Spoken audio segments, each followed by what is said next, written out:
The short I posted recently, How to Manifest Your French Fluency, got a reaction I honestly didn't expect. And it made me realize something. Most of us are not stuck because we are not studying enough. We are stuck because of what speaking a language makes us feel. So in this episode, I want to talk about that emotional side and share the practical ways I've been using to slowly change it.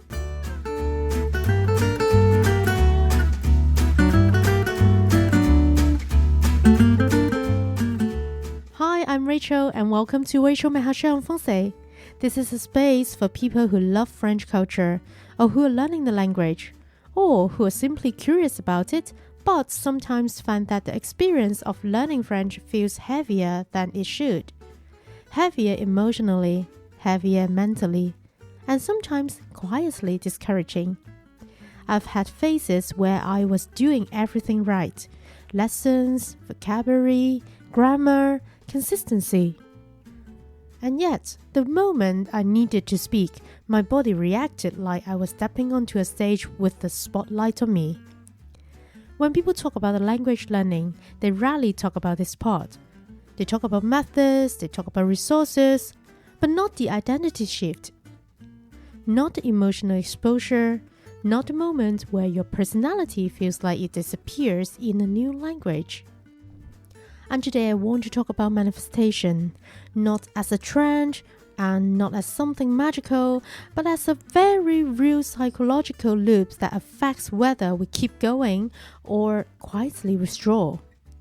And then I'll share a few practical steps I use like journaling, vision boards, speaking practice, and a simple meditation that helped me shift not just my French, but how I show up in uncomfortable situations in general.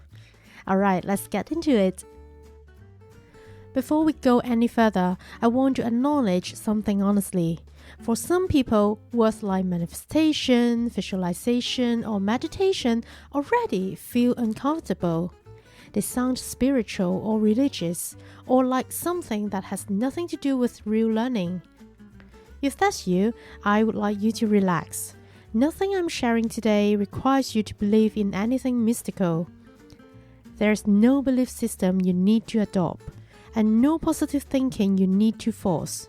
What we're talking about here is how the brain learns, how the nervous system reacts to pressure, and how repeated emotional experiences shape behavior. And that's it. If you strip away the labels, this is literally psychology, habit formation, or identity, not spirituality. So what actually the word manifestation itself means? Some people think it means wanting something really badly. Others think it means forcing yourself to believe, even when deep down you don't actually believe in yourself. And those two things are very different.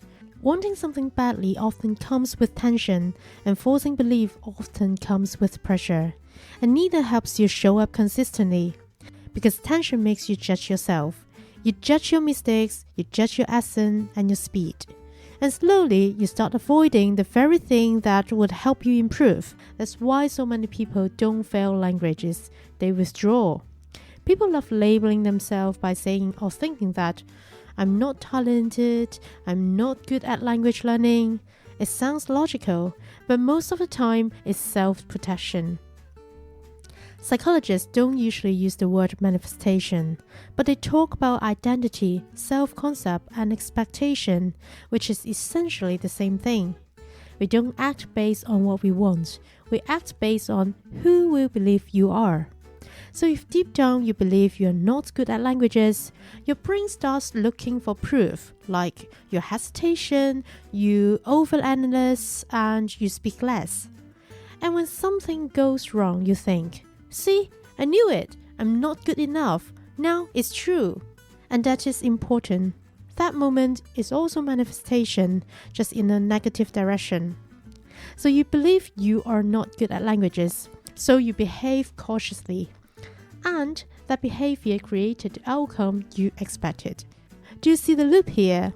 When someone shifts the identity to, I'm someone who speaks and improves, mistakes become information. They show you where you are, and they prove you're in the process, not outside of it. this doesn't only apply to languages. You can think about confidence at work. If you walk into a meeting room already believing you sound stupid, you speak less. And then you leave the room thinking, good thing I didn't speak much, otherwise I would have embarrassed myself. But because you didn't speak, you never gave yourself a chance to shine. And your brain takes that as a proof. See, I'm not good at expressing my opinions. That belief creates the behavior, and the behavior creates the evidence. To me, moving countries works the same way. Since moving to the UK, I've heard many stories of people feeling rejected or discriminated against. And sometimes, yes, discrimination exists, but sometimes it's more subtle. For example, if you expect rejection, so a short reply already becomes rudeness to you, and a misunderstanding becomes hostility. And slowly you withdraw and you feel lonely, and that loneliness becomes the proof. Language learning follows the same pattern. A lot of people think language learning is about talent, or which side of your brain you're better at. But in my experience, the biggest difference is emotional tolerance and self-discipline. Because learning a language requires repetition, consistency, and a willingness to sound different from who you are in your first language. Every time you speak, you expose yourself, like your intelligence, your personality, and your identity. So many people think, I don't want to look dumb, I don't want people to see my weakness, and people think I'm fluent, but I'm honestly not. So they choose silence. But there is no 0 to 100 path, because between 0 to 100, that's actually 1 to 99. Half-finished sentences, awkward pauses, moments you reply later, and that version of you, the one still becoming, is not wrong, it's necessary in your learning journey. Understanding this intellectually is one thing, noticing how it shows up in your own behavior is another. So now I want to share a few practices, and you don't need to do all of them. Even one small shift is enough to start changing your relationship with the language. So the first practice is about journaling. You've probably easily heard people talk about journaling, but not many talk about journaling as a psychological tool for language learning. So let me be very clear about why it helps here. Journaling works because it moves your thoughts out of your head and onto paper. When fear stays in your head, it feels absolute. It feels like true. But when you write it down, something changes. You start seeing patterns, repeated belief, and old stories you didn't even realize you were carrying.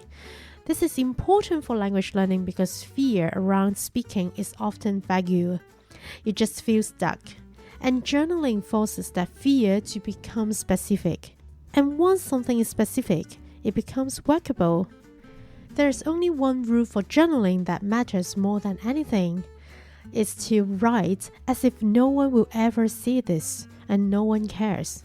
If you feel judged, even when an imaginary reader, you polish too much, and then what comes out isn't honest. Journaling is not about sounding wise or positive, it's about hearing what your heart is actually saying. That's why journaling isn't about writing beautifully in your journal book, or positively, or in perfect French. It's about honesty, because honesty is what loosens emotional resistance.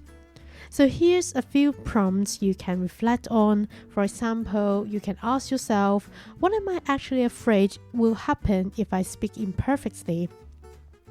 When was the first time I remember feeling embarrassed speaking a language? What kind of person do I become when I don't speak? If no one could judge me for 1 week, how would I use the language differently? And finally, you can even ask yourself, if I were already fluent today, what would I use the language for? So after you finish writing them, you will probably be surprised by what you have written. So the next one, let's talk about vision board. And this part is often misunderstood. A vision board does not work because you are attracting something magically. It works because your brain is constantly filtering information. There's a system in your brain whose job is to decide what's familiar, what's relevant, and what belongs to me. When French feels distant, impressive, or intimidating, your brain treats it as something that doesn't belong to you yet, and that creates resistance. A vision board works because it normalizes the language. Like when you repeatedly see images of everyday conversation, calm environment, ordinary use of French, your brain slowly stops reacting with tension. It starts thinking, oh, that's normal, that's part of my life. And when something feels normal, you stop overthinking it, and that's the key. To make this easy for you, I've actually created a free French learning vision board template that you can download and use immediately. You can set it as your laptop background and your phone screensaver, so it becomes something you see, but not something you have to remember to do. I've put the download link in the description of this podcast, and if you want to see the full version of how I made my own vision board, you can head over to my YouTube channel where I walk through it step by step. So practice number 3, which is usually the hardest part, speaking practice. So speaking practice works for one simple reason. It teaches your body that speaking is uncomfortable but not dangerous. Most people think their problem is lack of vocabulary, but in reality, their nervous system is panicking. When you speak and keep going, even imperfectly, you're not training grammar, you're training your tolerance. Tolerance for not sounding perfect, tolerance for not being fully expressive and not being in control. And that tolerance is what unlocks real fluency. Just speak for 1 minute for yourself and say whatever is in your mind. As you speak, a voice appears. That sounds stupid. That sounds bad. This is embarrassing. That voice is not the truth. Don't believe in it. It's your nervous system trying to protect you. Every time you continue anyway, you teach your body that even speaking is uncomfortable, you can still do it. That's how confidence forms. I decided to film myself speaking French in front of the camera for 1 year, and that was how I practiced my French oral. If you now watch my YouTube videos from 1 year ago, you would probably think, oh, she seems to be very fluent in French, but I reassure you, I took 100 takes before having the final version out. There is a Cantonese saying I love, 台上1分鐘，台下10年功. What looks effortless is built on years of practice. Fluency doesn't appear suddenly, it's built quietly. And the next practice is meditation. Meditation helps because learning doesn't happen well in a stressed body. When your body is tense, your breathing is shallow, your thinking narrows, and your memory across drops. Meditation is not about emptying your mind, it's about teaching your nervous system, telling it that I'm safe while doing this. When your body learns that speaking French doesn't equal danger, your brain becomes available for learning again. That's why meditation supports language learning, not spiritually, but psychologically. There's a best-selling book called Feeling is the Secret by Neville Goddard. It helped me understand that manifestation isn't about forcing belief, but about the emotional state you return to again and again. Feeling calm matters more than feeling confident. So before we finish, I want to leave you with this. You don't need to do all of these practices, and you don't need to do them perfectly. Even just one, done gently and consistently, can change how you relate to French. If you want a simple place to start, I recommend a guided language learning meditation from the previous episode. And I highly recommend that you download it and save it so you can use it regularly, even once a week. Over time, it helps your confidence grow quietly, and you become more positive, more energized, and more willing to work on things you used to avoid. Not because fear disappears, but because fear stops controlling you and you're living it comfortably. Thank you for being here. A bientôt!